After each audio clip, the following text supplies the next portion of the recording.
조합제TV 시청자 여러분 안녕하십니까. 2023년 2월 27일 새벽 2시 12분입니다. 마적단이란 말을 여러분들 아십니까? 원래 이 마적단이란 말은 일제시대 때 많이 쓰여졌습니다. 마적단이라기도 하고 비적이라기도 하는데 주로 그 무대가 만주입니다. 이 마적단 이야기를 제가 의미 있게 들은 적이 있습니다.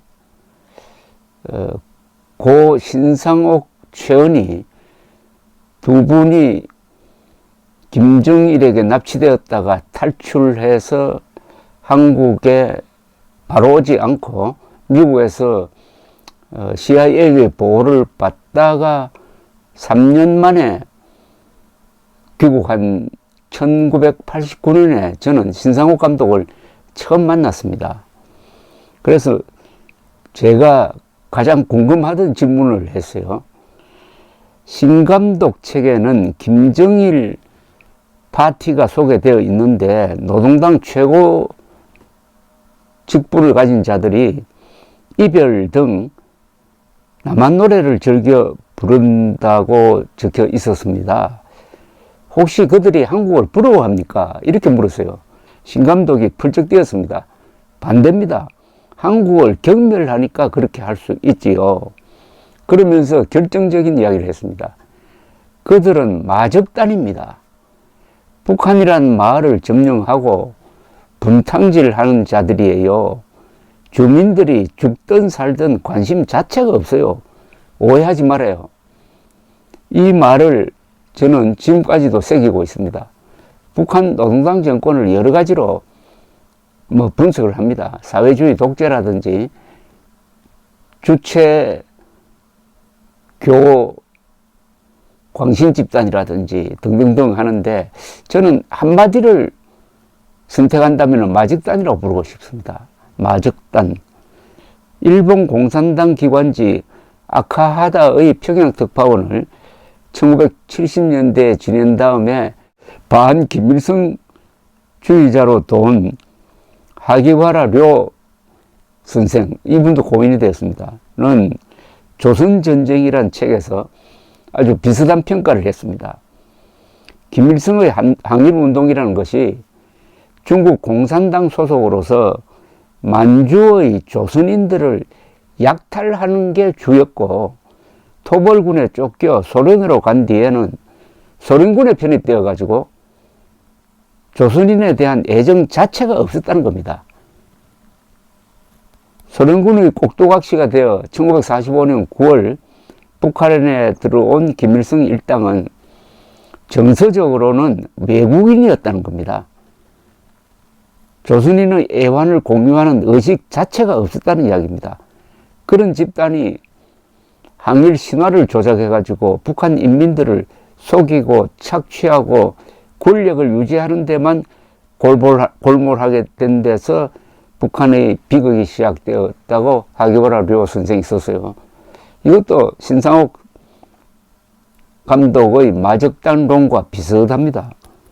문제는 이런 김일성을 숭배하는 운동권 출신들이 문재인 정권에서 핵심을 차지하였다는 사실입니다. 그러다가 보니 문재인 정권은 국정 운영을 마적단식으로 한 게 아닌가 의심이 듭니다. 그러니까 대한민국을 약탈과 착취 대상으로 삼는 마적단 신보 말입니다. 그런데 북한 정권을 마적단으로 본 미국인이 한 분 계십니다. 바로 트루만 대통령입니다. 트루만 대통령은 1950년 6월 29일 기자회견에서 북한군의 남침을 마적단 습격 사건이라고 불렀어요. 밴디트 레이드라고 했습니다. 밴디트가 이 마적단이거든요. 그래서 미국의 개입을 전투라고 부르는 대신에 경찰 행동이라고 했습니다. 경찰이 출동했다 이거죠. 폴리스 액션. 마적단과 무슨 전쟁을 하느냐. 전쟁이라는 말도 아깝다 이런 뜻입니다. 따라서 선전포고도 필요 없고 의회의 승인도 필요하지 않다는 입장을 견지했습니다. 링컨이 남북전쟁 때 남부군을 반란군, 전투행위를 반란 이렇게 불렀던 것과 비슷합니다. 전쟁은 국가 대 국가의 행위인데 트루만, 링컨, 이승만 세 대통령은 북한 정권이나 남부군을 국가로 간주하지 않았다는 이야기입니다. 우리도 한국전이라고 하기 전에 6.25 사변, 6.25 동란이라고 했습니다. 이것도 북한군을 군대로 보지 않고 마식단으로 본 거죠. 조선인민민주주의공화국이라고 사칭하지만 저게 기본적으로 깡패, 조폭, 마식단 수준이라는 이야기입니다. 1950년 7월 19일 트루만 대통령의 라디오 텔레비전 연설 중 일부를 제가 소개해 드리겠습니다. 이 마적단 진압작전에 체포작전에 나섰던 당시의 미국 지도부가 얼마나 고귀한 정신을 가지고 있었는지를 알 수 있게 하는 연설문이 바로 1950년 7월 19일 트루만 대통령의 라디오 텔레비전 연설입니다. 한국은 작은 나라이고 수천 마일이나 떨어져 있지만 그곳에서 일어나는 일은 모든 미국인들에게도 중요합니다. 공산군의 공격은 국제공산주의 운동이 독립국가를 정복하기 위하여 군사적 침략을 서슴없이 하고 있다는 점을 확실히 보여주었습니다.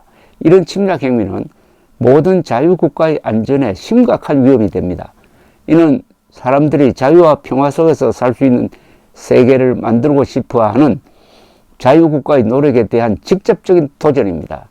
정면으로 그런 도발을 하였으므로 우리도 정면으로 맞서야 합니다. 이거 명언인데 영문으로 이렇게 되어 있습니다. This challenge has been presented squarely. We must meet it squarely.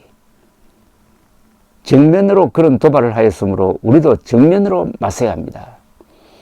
유엔과 회원국들의 행동은 중대한 의미가 있습니다.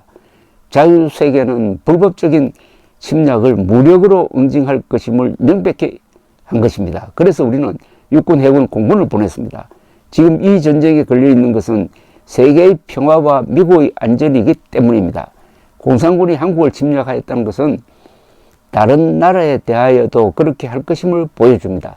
자유국가들은 이러한 공격에 대비하여야 합니다. 나는 자유의 대가가 매우 비싸다는 것을 잘 압니다.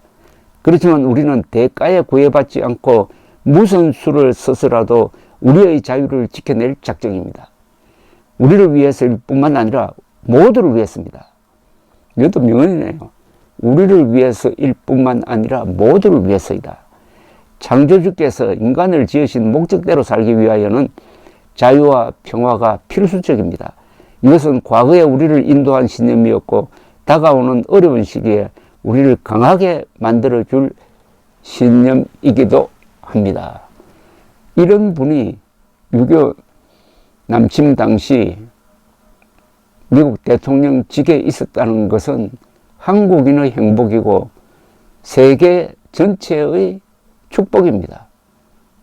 미국과 우리가 맞섰습니다.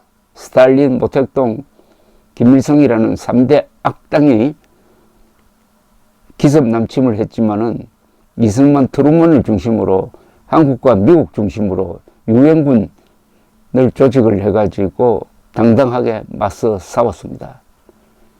그리하여 그 40년 뒤에 공산 제국이 무너지는 출발선을 만들었습니다. 우리가 맞서 싸움으로 대만이 살았습니다. 일본이 경제 부흥했습니다. 독일이 재무장했습니다. 나토가 지금처럼 군사 동맹체로 강화되었습니다. 미국은 군사비를 4배나 늘렸습니다. 본격적으로 대소 군비 경쟁을 시작하니까 경제가 약한 소련이 그 40년 뒤에 무너졌습니다. 그 직전에 서울올림픽을 주최를 해가지고 벽을 넘어서라는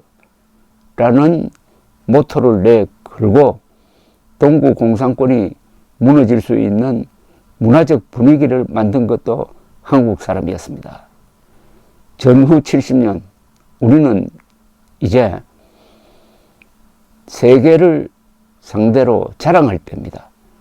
세계에 진 빚을 다 갚고도 남았습니다. 다만 마적단 같은 김정은과 그 마적단에 굴복한 남한의 종북 좌익 세력을 처리하는 것만 남아 있습니다. 국민들이 각성하면 됩니다. 국민들이 속지 않으면 됩니다. 저들은 마적단입니다. 감사합니다.